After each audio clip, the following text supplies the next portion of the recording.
వాళ్ళు చనిపోతారు, మేము ఆ స్టేజీ అంటే ఆ రాత్రి గడిస్తే మేము కూడా చనిపోదామనే ఆ దశకి వెళ్ళిన తర్వాత ఒకే ఒక చిన్న కారణం, చిన్న మా తమ్ముళ్ళు ఇద్దరు ఉన్నారు, వాళ్ళకి 3 ఏళ్ళు 5 ఏళ్ళు.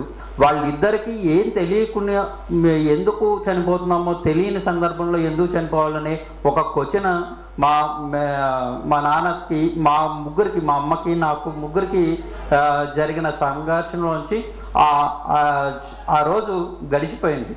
మేము బతికే ఉన్నాం.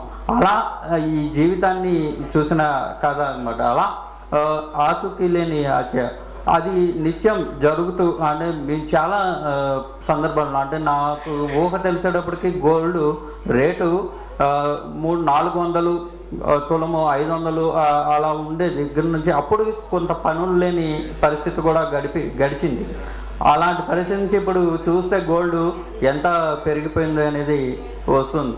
ఇలా ప్రతి జీవితానికి కూడా చాలా దగ్గర నుంచి చూసిన అనుభవంతోనే ఈ కథలు, ఆ దృక్పథంతో రాసిన కథలు.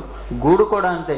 వరంగల్ జిల్లాలో రోజు గుడిసెలు వేస్తున్నారు పేదలు, పోలీసు వాళ్ళు 4 రోజుల తర్వాత పీకేయడం, గుడిసెలు వేస్తున్నారు, పీకేయడం.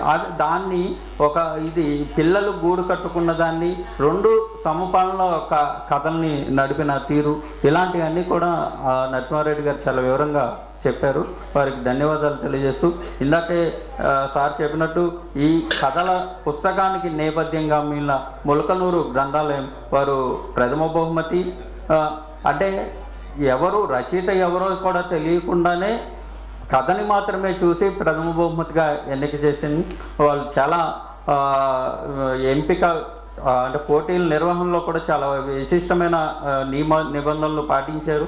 ఆ విధంగా ఆనందాచారి గారి రాసిన గసాల కథకు మొదటి బహుమతి, తర్వాత విశిష్ట బహుమతిగా లక్ష్మి కథను కూడా ఎంపిక చేసింది. వారు ఇప్పుడు వేముల శ్రీనివాసులు గారిని మాట్లాడవలసిందిగా ఆహ్వానిస్తుంది.